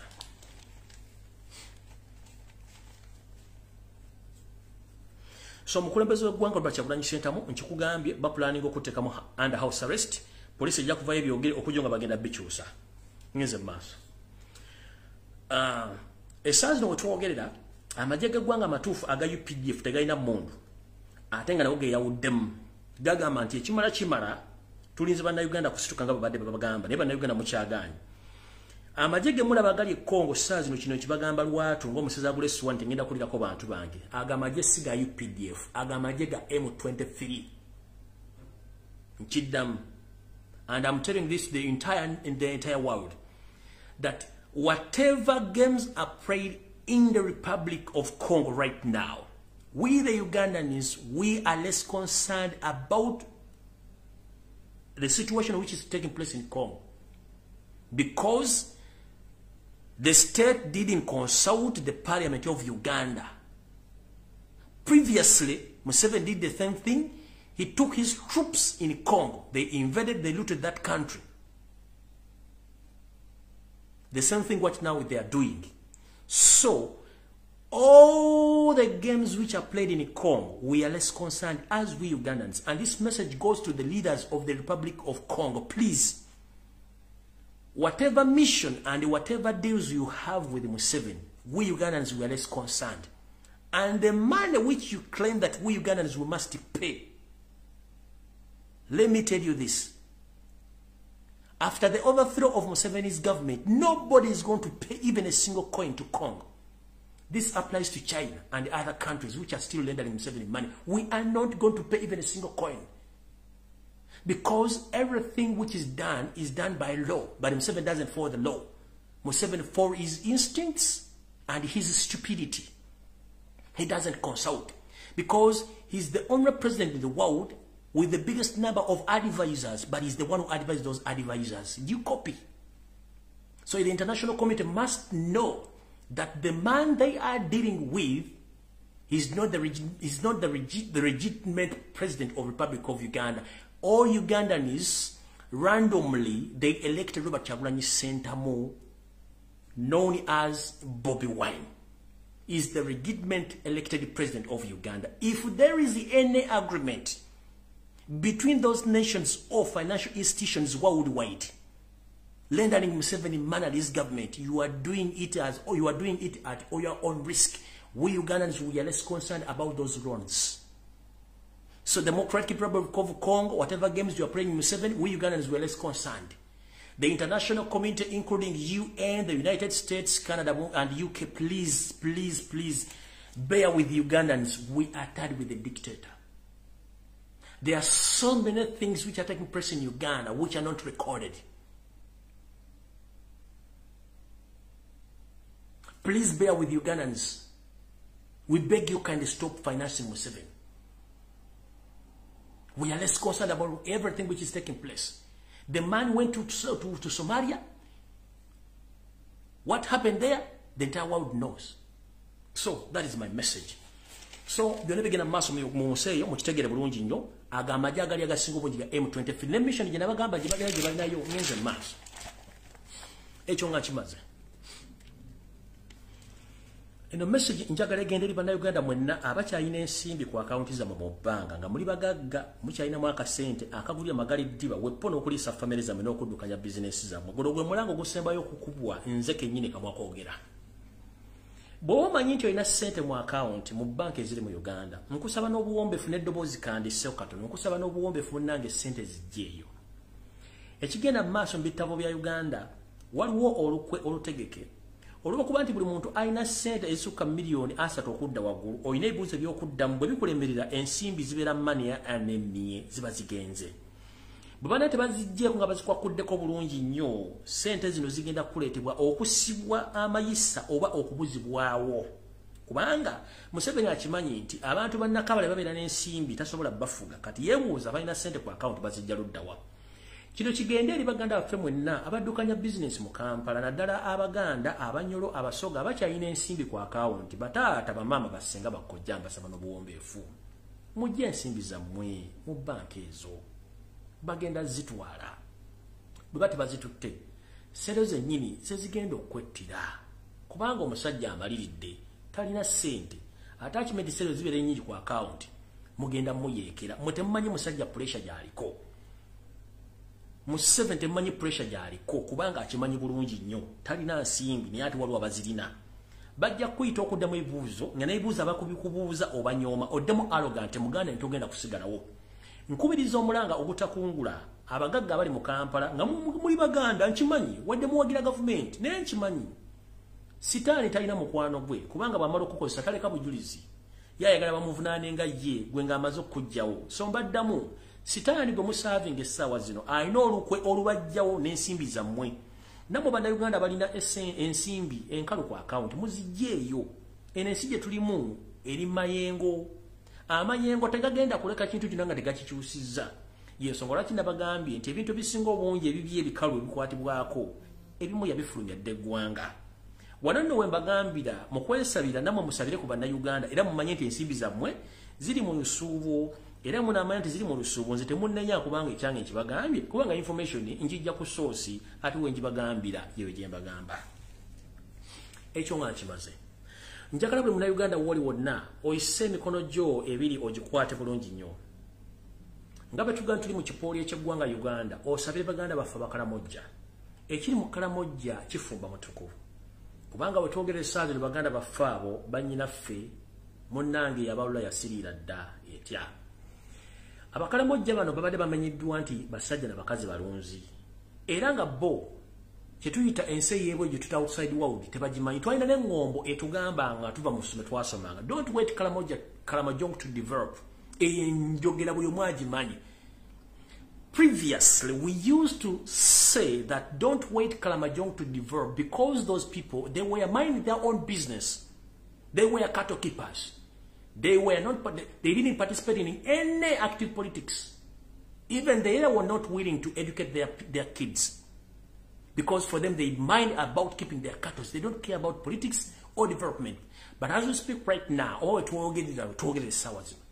Museveni yatwala emmamba n'atwalayo tanka n'atwalayo ennyonyi ennwanyi kubanga mu kutandika yasooka sindikayo mukazi we nga minisita akola ku Karamoja jogera nti Karamoja teriyo muntu yasoma n'amutwala bategeerere kumbe ono Janet Kembabazi yali agenzeeyo kufuna bambega bakumuzikira kiki ekiriwa ekiri Karamoja bwamala okuziga ng'omuzizi bwaziga omanyi abatamanyi Luganda njala babuuza omuzizi gwe tuyitanga skota oba spota bumaje spota ye muntu a sporting ekintu from a short distance or long distance n'abakola n'abategeeza nti something is taking place in such a distance tulina kuyita wana wano abamanyi olulimi lw'amagi abamu bayita ba signalers ye muntu alabula nti kino kiri bwe kitukwana kino era abalaba firimu ez'ekikomaano mutera okulaba sayinza abamagezi bakozesa mu lutalo naga nti kate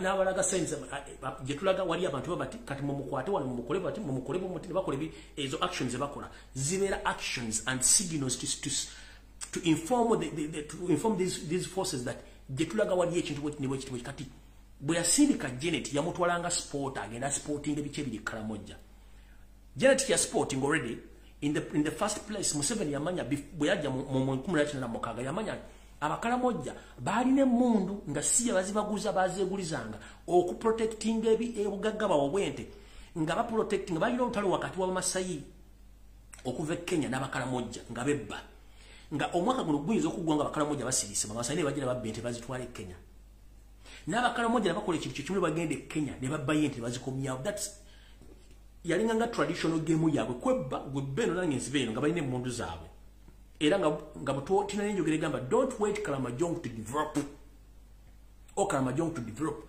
nga tubaga nti tetusobola kulinda bakaramoja ku developing nga tugende maaso kubanga tebambala tebagala kumanyira yofuzi tebasoma nga tebabiriko okitegede nga tubagamba wetwogerere sawa zino omusajja yagezako bajja kemonde badamu ne bazifuna kiyakoze ku kubatwalira amajje n'abatwalira mamba n'abatwalira nyu bakubya abakaramoja. For God's sake, omwana omu Karamoja yabuze mu kabox kange nangamba. I hear you they called teacher Lumbuye. You on social media giving the information, but previously you talked about the Karamojong. Whatever you said was 100% right. We the Karamojong, we don't know what we did to the government of Museveni.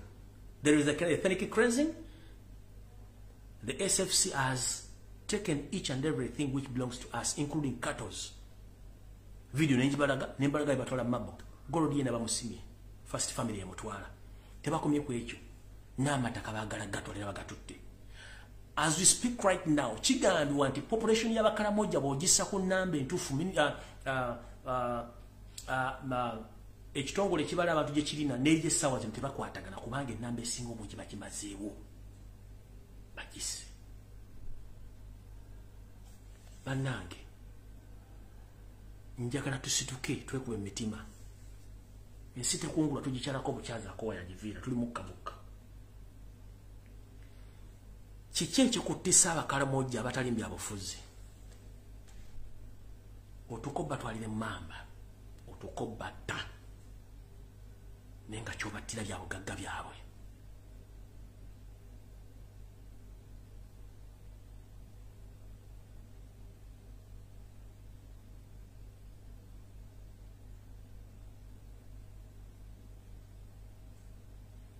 Tusabe baganda afawo Karamoja ente zaabwe zonna bazi batutteko golodi yonna bamusibira mu majjeeko batwala amataka n'okubatta mu nnamba abasinga obungi babazise mass graves.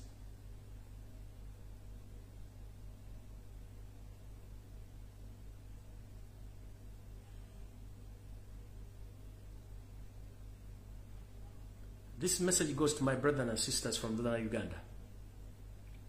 Be aware, and I will keep telling you this. The presence of the so-called Jerusalem Sari in northern Uganda, you don't know what is going to take place after or next. The gentleman is there sporting land and other things. The next step is going to be put in jail, and others are going to be killed. So be aware. Protect your land, protect your people before it's too late. And I'm repeating it. The presence of Jerusalem Sari in northern Uganda You don't know exactly what brought him there. They are supporting your land. They are supporting your belongings because they thought that Joseph Kony did a great job to destabilize you. But unfortunately, you came back online and you're still working strongly. But the presence of General Salim Saleh in northern Uganda is going to cause catastrophe sooner or later. Believe me or not, you come and witness exactly what I've been telling you. Please, brothers and sisters from the northern part of Uganda, wake up before it's too late. You know exactly what is taking place in the Karamoja region. From Karamoja, the next step is the northern Uganda. Be aware and wait for that. Nchiddamu baganda baffe mwenna abawangalira mu bwambuka ga Uganda mwegendereze nnyo ekyaleeta muto wa Museveni gwe bayita Salim Saleh akandanaho omusajja Musumaali teyajjeyo nti abaagala nnyo nga Janet bwe yagenda mu Karamoja na sporting nono kye kyamuleta okusportinga amataka gammwe ebyobugagga byammwe okumanya weakness yammwe n'okutegera kye mwagala ne mutaagala ekyo wanaamalo kitegeera bagenda bagoba ku mataka gammwe bagenda bajjako ebyobugagga byammwe bagenda batta in big numbers. Bachikolako ne bateekamu Kony Museveni himself. Kony Gomula, Kony was Museveni himself. N'abasala n'abatta. N'alowooza nti mugenda kukivaako. Ne muddamu ne mukola as you speak right now. You are so strong. But the next move now bagenda kyekolerako. What is happening right now in Karamoja region? The same thing which is going to happen in the northern Uganda. If you don't wake up. I'm telling you this. I'm not a son of the northern Uganda, but I'm a Ugandan who cares about each and everybody in Uganda. Open your minds, fight for your own freedom. Banange mbagamba ekijjoma kinyaga bitono.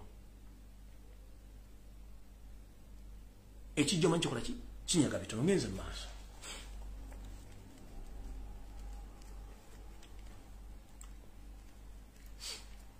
Ngawe bagambye nti eggwanga lya Uganda bukyanga litondebwawo teribangako na kulonda kwa mirembe kukyusa bukulembeze na kati saa zino bwe tuli ku mugumu gwa mundu okuba mu kumunda kaga bidda kati bwe kiri.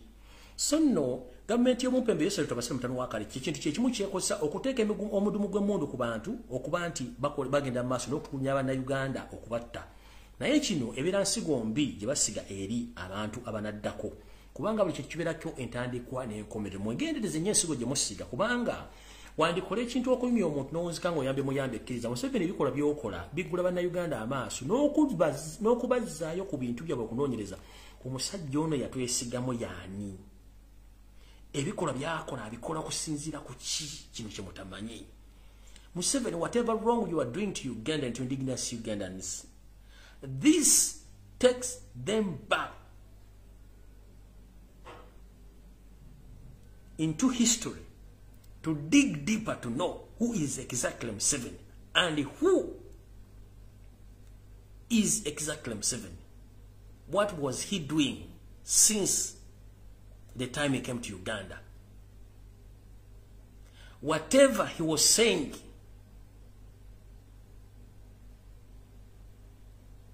since and then, is it the truth or he was lying?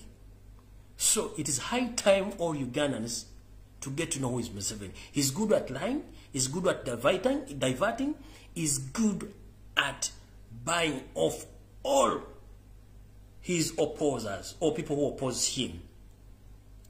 By the end of the day, after using you,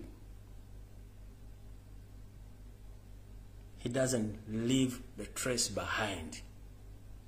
He can use you, by the end of the day, he's going to finish you. And I'm warning the northerners, we the Baganda and other tribes and other regions, we are still fighting, but please, you are the next target.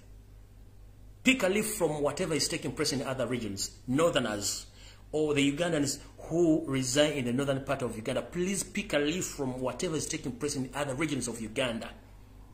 Whatever is happening in other regions is going to happen in the northern part of Uganda. I don't want you to regret, because it's far some people are giving you information. So if you can't fight for your freedom, don't hope to see anyone who's going to fight for your freedom. Please wake up, defend yourself and defend your land. before it's too late. Ngenze maaso.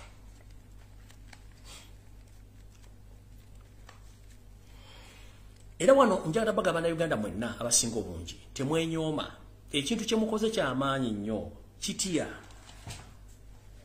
wano wali ekinyusi njagala mumpulirize bulungi nnyo ensi gye tutambuliramu gwe kyolowooza nti kituufu kikikyamu oyo gwe bayita Museveni akulowoozesa nti ekikyamu kye kituufu n'akukyayisa ekituufu.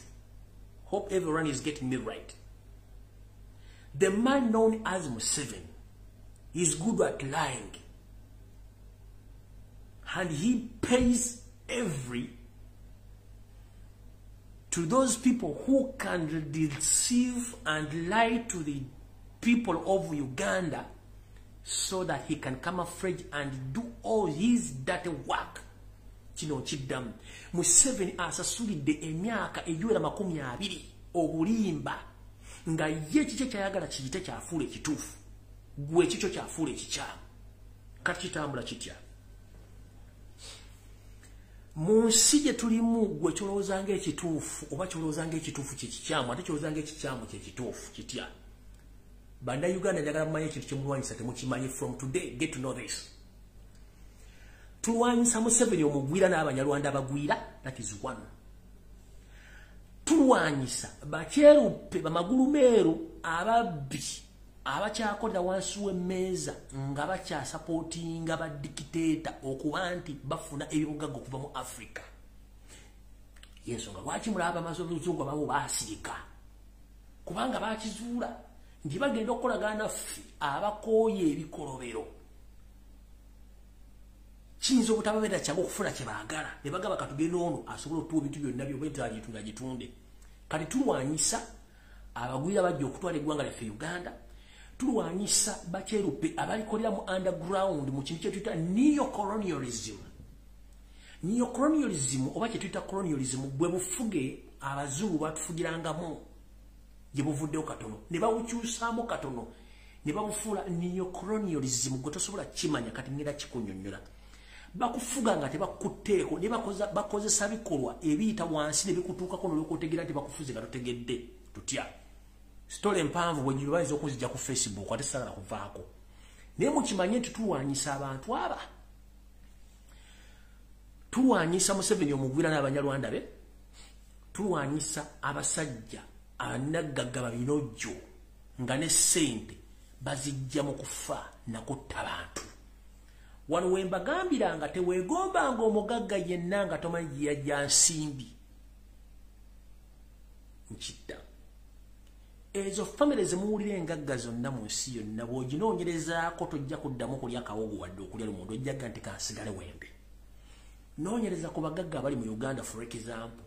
Ofune famile zaabwe bajja kukubulya ojja kukwata ku mutwe gwe oh Yesu Kristo what is taking place. Balina ebikolobero. Balina ebikolobero tojja kwetaaga kubaliraana. Nekyo kyekintu kyekimu kye tuwona nakyo. Eri abantu abajja mu nsi zaffe nga bazze tukolako fujjo. Essaawa zino sooka weebuuze ebikolobero Museveni byakola teri abinyigako weebuuze lwaki. Kubanga alina baakolera betulwana nabo ekyo mukimanyi kuba kati mbyogera mpola mbyogera na Mukama. Naye mmwe okulaba nti mutuuse ku ssa eryogeza Museveni olu Japan, mutuuse ku ssa eryambula buli minisita, mutuuse ku ssa eryogera n'abakulembeze b'ensi yonna nga muyita ku Twitter, mutuuse ku ssa erisobola okuwogeza Museveni olufutifuti n'atandika okwogera amazima. Museveni kennyini gwe mumanyi oli gino y'oyo kati ebigambo byayogera nga tafaayo kubanga eyo bwe butonde bwabwe obw'obujozi n'obugwagwa obwogera nga tamaze kwetegereza ebigambo byayogera. Oli Museveni omukirana mu 6 gwe mwala bwe yajja ng'ayogera nga abikkabikkako oyo yakolanga kye tuyita akasenda baguzi okubalaga nti ne bw'amala okuma nti amaamidde amagi aba takyetaaga kumanya. Kino njagala bawako example. Bw'obeera n'amakago ng'olina obuliri bwo ne muyingiramu ekikubo kijja mu taxi oba mu bus ne kiyingira nga kimu bwe kikuluma oyinza obutafaayo nnyo naye ekikwa ekyo bwe kimala kinywa ku musaayigo mu nnaku ntono nnyo kisobola okufulumya amagi agawera 10 kati amagi ago bwe gakuluma of course nga nago gamaze okwalulwa ogenda tandika okunoonya abafuire ebiku oba okunoonya ebiko bitta kati yembeera egenda mu maaso mu Uganda yazaala obugina bonna butandise otumaamirako kati takyalina kyayagala kumanya era kyovula nti ebigambo byogera nga bwalina okubyogera bwe balina okwogera. That is their original talking, or that is their original their original talks. That's the way they talk. Let me tell you, these people, they are good at lying. They are soft spoken when they want you, but after getting you, ojakumanya who are they? I'm telling you. And in real life, open your minds. Never ever trust any man or woman who has a solid face. Never ever trust someone who has a solid face. Tewesiganga muntu yenna ng'alina face ekukwasa ekisa. Nga muntu yabagambi bannange kasebu kanyabo batemu. Nchiddamu ekyokubiri. Never ever trust a soft and sweet spoken person on this planet Earth. Tewesiganga muntu alina olulimi oluwoomerera olusikiriza ng'akulinako kyakwagala batemu. The most dangerous people in this planet Earth, they are the soft, sweet spoken person or human beings. Never ever. That's what now we are paying. My fellow comrades, I think you know exactly what I'm telling you. The truth is, all these people, the Wachina, the Mukunja Amooti, when you meet Mukunja Amooti and you have a conversation, you might think that you are talking with Jesus. But after turning back, or after completing the conversation between him and you, meet Mukunja himself. He's a sweet, soft-spoken man. The same applies to him 7. He's good at soft and sweet talking, but after talking with you, the same applies to all who meet Janet. Go to Salim Sarapa and Wanako Karebu. He's good at talking sweet words, but after turning his back, kill him.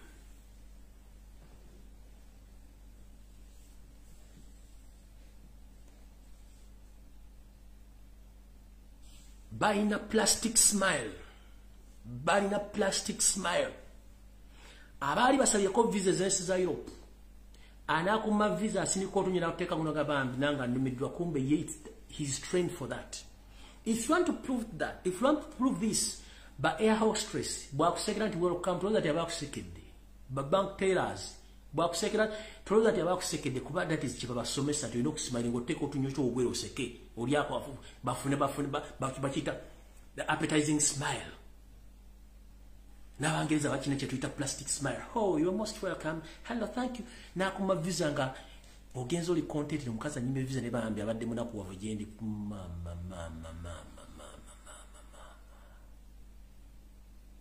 Never trust omuntu yenna alina kye tuyita solid face.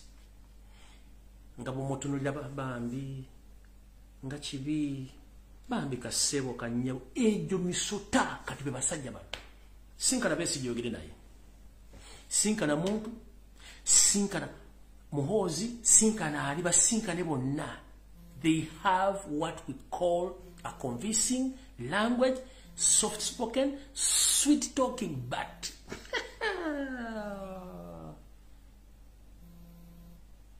of those who know Museveni since bakubuulira, if you meet Museveni mwogera naye akubulira bwe kyagala okuwulira nga kiri sweet, but after you'll get know who's the true Museveni. Kati Museveni oyo ayogera essaawa zino ye Museveni mutuufu. Bajjajjaffe, they were lied due to those principles or those lies. Solid faces, sweet spoken people abasobola okuconvincinga. But in other ways, bali kirala.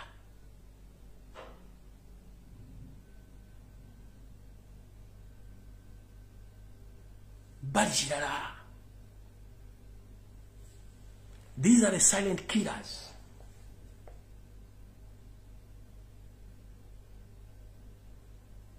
These are silent killers. Awakana zisigana kuwakana. But ojja kumala kulabako kyenkugamba. I know. This applies. Gendo obuuza abakazi Museveni bona byali adetinzeko gye bali.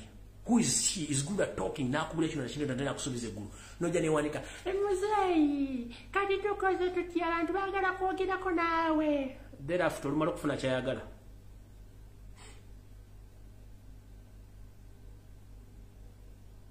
The likes of Species Wandira Kazi with the former vice president. Yali wamaanyi. Ng'amanyi nti onamwagala kuba yamala okufuna kyayagala.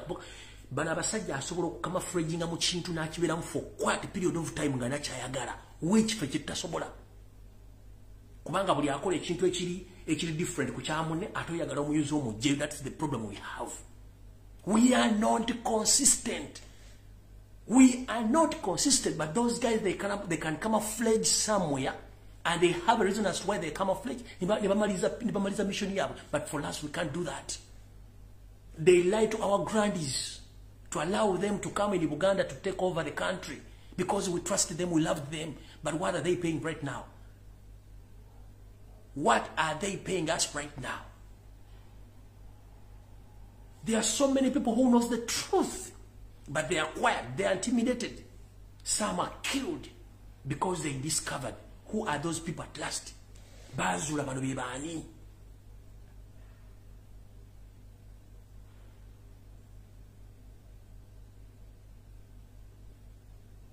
No sango olimbo ali mu struggle ni alwanyisa Lumbuye nga Museveni ali wali.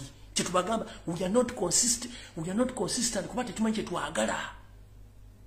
Bali amache bagala asobola okubira unaazanja buli kyayagala nga akimanya akizanyire nga balina kibalubirira mu maaso. Ffe tutasobola.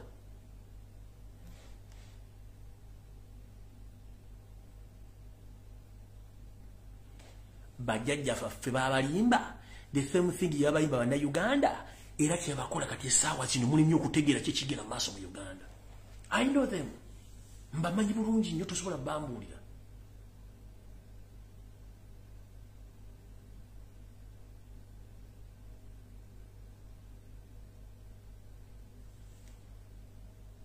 If you want to prove this, labo mukyali yayimba ng'ennyonza nga ne Katonda amutya Judith Babirye. Ngane Katonda atendeza ti nekitonde kinaleka kunsiba kitaju. The moment yetama mazina genche amazi omubuzaabuza. Yasira where is she right now? Those are the people. Examples zetubawa. The likes of Mayanja Kachama. The likes of Mayanja Nkanji. Kizito Lwanga abantu abafudde bonna. Bani abaserebo. They trust them babaguza smile eri. Nabula kiche baagala okuwulira nenga si kye bali.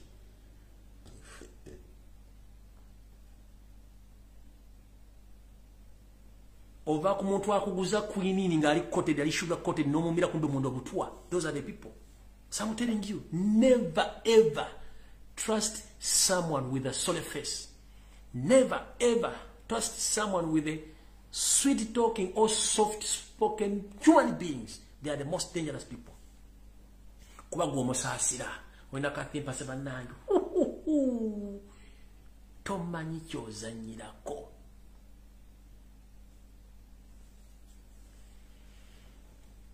Nga mmaliriza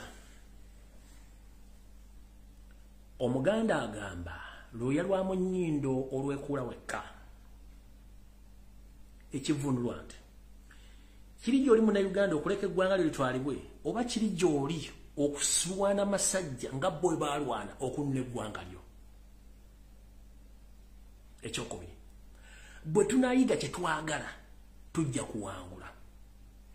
bwe tunaasobola okwawula ekitakambagga wakati w'eppera n'entula tujja kuwangula. Bwe tunaayiga nti omuntu ansukkulumyeko yansukkulumyeko nammwebuuzaako oba mmuleka agenda akole ky'alina okukola ne bemusika tujja kuwangula.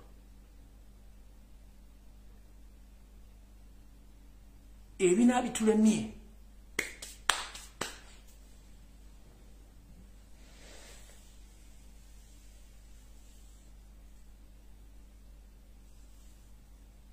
bwe binaabitulemye tetulina kye tugenda kukola.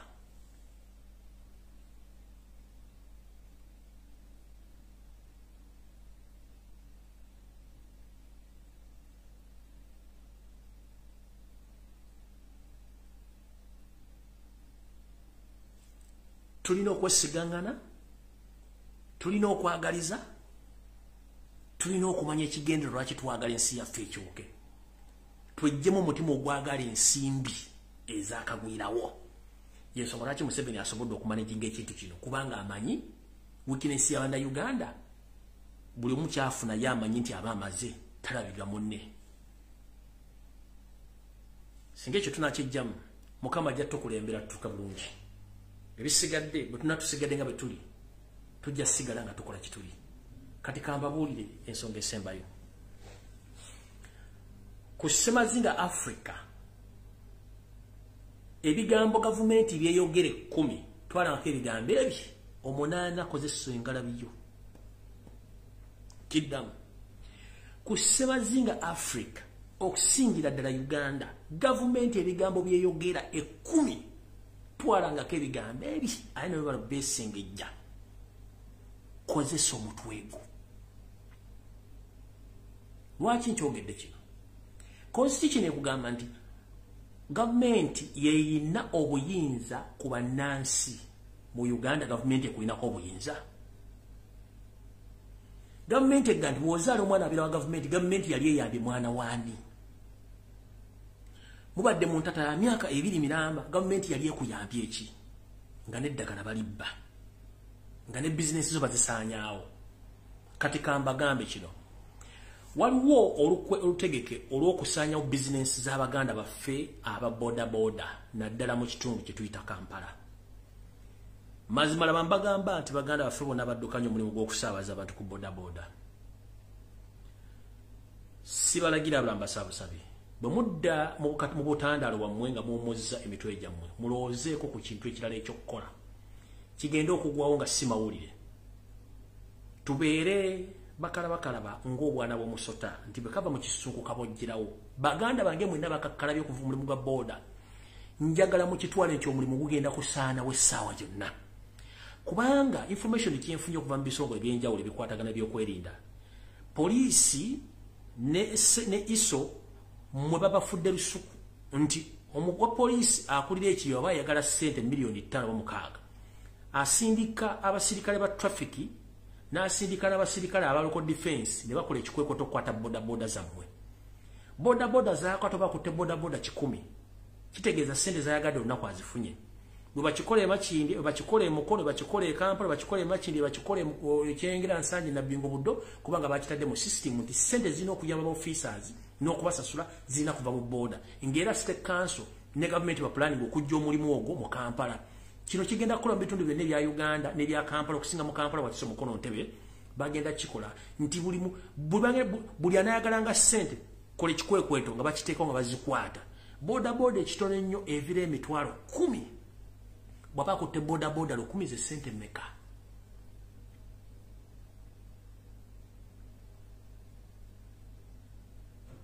Nkiddamu.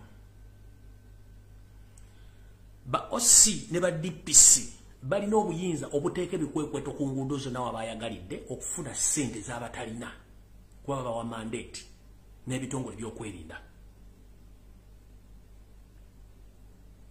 Ne oba olina buli kimu ekyetaagisa lwaki yajja kwekwasa nti wanaabye oba owunya n'akutwala. Nkiddamu. Ku mateeka ge balina ne oba olina ebisanyizo byonna bajja kwekwasa nti wanaabye oba owunya oba tewayambadde jaketi era boda bagitwale. Obeera ne chances 2 either okusasula ssente ze baagala oba boda yo okusiraanirayo ne bagitunda ku nnyondo n'egenda. mukaba 13 mpeera nakulaba kakatuna baachadde mukirizo kugenda kwange kuno enswasweta ya yerege engalabi atalo kutambulira kusibira yamevu tugamba nti Daudi debudde ngo budde bukoze eki butuse otugambira nti nsanzo mukadde jjo byanga anoge jjo berye gweriyo lirisimba ddi otukoddi kola era lituuke weryengerera olinoge osobole okujjanja bulwadde obukuluma obwakalulwe so no mpozi kambaga buli muna Uganda woli wegendereze webereremu konsonga ezigenda mu maaso mu ggwanga kiri gyoli okutwala byenkugambye obireka waawo naye buli kinatuukawo nze sivunaanibwa kubanga omulimu ogwange ngukoze okubabula eki kigenda mu maaso mu ggwanga olunaku lw'enkya tusinkane mu Bulange Mmengo ku ssaawa 2 zennyini ez'akawungeezi naye nkiddamu tusinkane mu Bulange Mmengo ebimuli bye nali mu wiiki ewedde nabagamba nti waliwo emmotoka ezigenda okufuluma simanyi bamwakiwulira bulungi mmotoka zaafulumye naye nga bwe nkyogera nti nze byange mbyogera naye mbirekaawo bwe bituukawo sifaayo buli yafunye emmotoka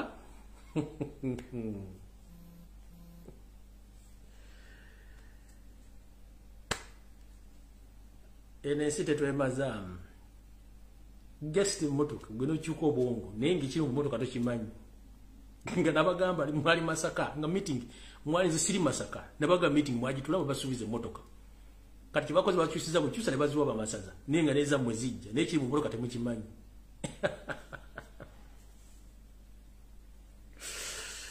tukyalina ekizibu ky'amaanyi nnyo tani ekizibu ky'amaanyi nnyo nzona okusanyika mpola nga ntambuza ebigere kubanga ensi ezikulaakulanye baagala kuva ku sisitimu ya mmotoka badde ku bugaali badde ku train mwe bakugulira emmotoka n'ogandi bangulinga emmotoka gye bakugulidde yajjajja wakwagaza ki think twice before you take something anjagaza ki at this particular moment ebimuli byenkya bigenda kubeera bisufu nnyo naye buli afunye emmotoka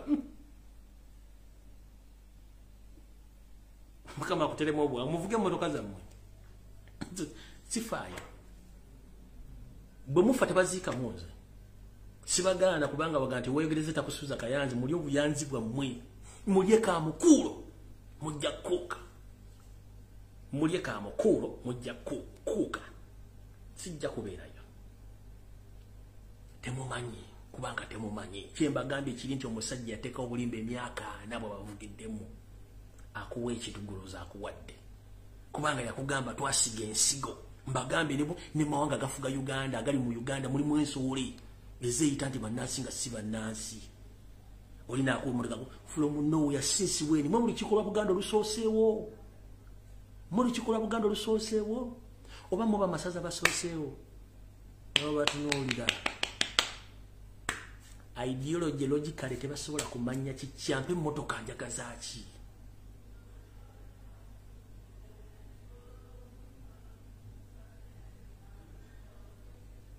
waliwo akayimba kabasajja balatu bakayita papi tulo kati bannange mulye kamukuulo mujja kuuka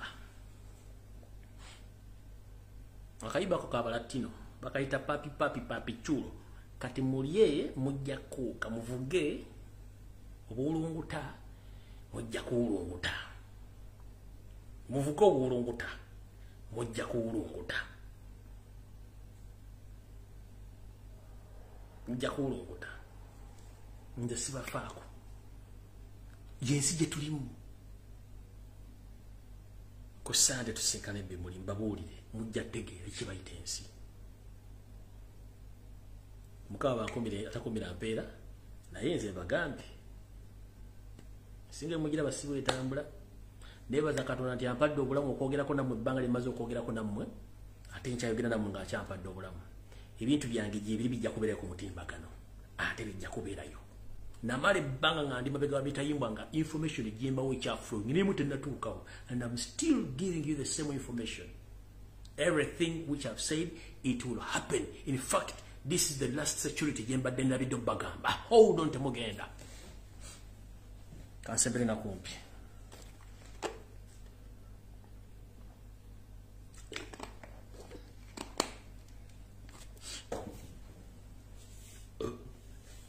njena jidda mu nakurenja banna Uganda mwenna abali mu Uganda okusingira ddala mu Kampala mukono wa kiso. Omumpembe Muhoozi Kainerugaba oba Kanyarupama. Ekintu kyabatwale Kongo ekya ADF kikyabazimbiridde kikyali mu kagumba wekoge naye balina ekintu kiba planning mu festive season ye. Be very careful. Be very careful. Waliwo mission Muhoozi Kainerugaba yakolera mu makage agasanga mu Ministers Village Entinda. Era nga alina ne training camp Nabisunsa erimu abasirikale abasukka 10. Nga mission yaabwe yakuba nti bagenda kuterrorizing Kampala Ntebe mukono nga batega bomb during the festive season mu machachi mu bikujjuko nembife bikunganywa abantu to legitimize their presence in Congo, to attract the international community, to give them money. So church leaders, bar owners, restaurant owners, saloon, back of bus parkers, tax parkers, arcade owners, and some big apartment and offices. Be aware that during the festive season, be aware. Wagenda kubeera wo mpozi nga bagenda kijjawo. According to my reliable sources, waliwo terrorist attack zigenda okukolebwa Muhoozi Kainerugaba himself nga akozesa M23 ne ISO. Amachachi gabalokole mutuula bangi mbagambe gayiridde. Waliwo jetu obaje bajitani ekironga Yesu bagenda omuzaala ekire ekyo. Be aware. Bas be aware. Nkiddamu abantu lukumba li mukutendekebwa kuterrorizing Kampala mukono Ntebe wa kiso. During the festive season or after the festive season, mbabulidde training camp in Nabisunsa. Ya missionaries kolera makage agali Ministers Village Entinda. Naye what they are planning is to legitimize ADF erimu festive season. Mubere very careful nnyo. Abamakanisa abatambuza abantu abakola business n'abakete. Let me repeat this in English. This message goes direct to all Ugandans who are residing in these foreign places or in these areas, that is in Ntebe, Mukono, Kampala, and Wakiso. The so-called son, Muhoozi Kainerugaba, is planning to terrorize Ugandans during the festive season. They are going to plant bombs in different areas, in those mentioned areas, to legitimize their presence in the Democratic Republic of Congo by coming out using international medias and local medias by saying that the Allied Democratic Forces and the other associates and the terrorist organization, they are the one responsible for those bombs in Kampala and Ntebe Wakiso. So, I'm called upon all Ugandans, please avoid crowded places. If it is possible, please stay home during the festive season, say your prayers, or celebrate the Christmas festive season with your family. Don't rotate around, because it is a huge or big mission which Muhoozi is planning during the festive and after festive season. Please, this message goes to the international community. In case Uganda is attacked during the festive season, don't ask who is behind those bombs. Is Muhoozi the first son to legitimize their presence in Congo, because what they expected is not the exact what is taking place, because they paid international media companies to broadcast their lies, like Al Jazeera. They play their lies almost for full month, inviting the state-staged propagandists, including those of the First Family media personalities, to talk to the Al Jazeera to explain exactly what is taking place. But they are the same people who plan those things. Please, international community, be aware that if anything happens in Uganda during the festive season or after festive season, the person responsible for those attacks is going to be Muhoozi Kainerugaba and his father himself, Museveni himself. So please be aware. That is my last message for today. May God bless Ugandans as you play for me.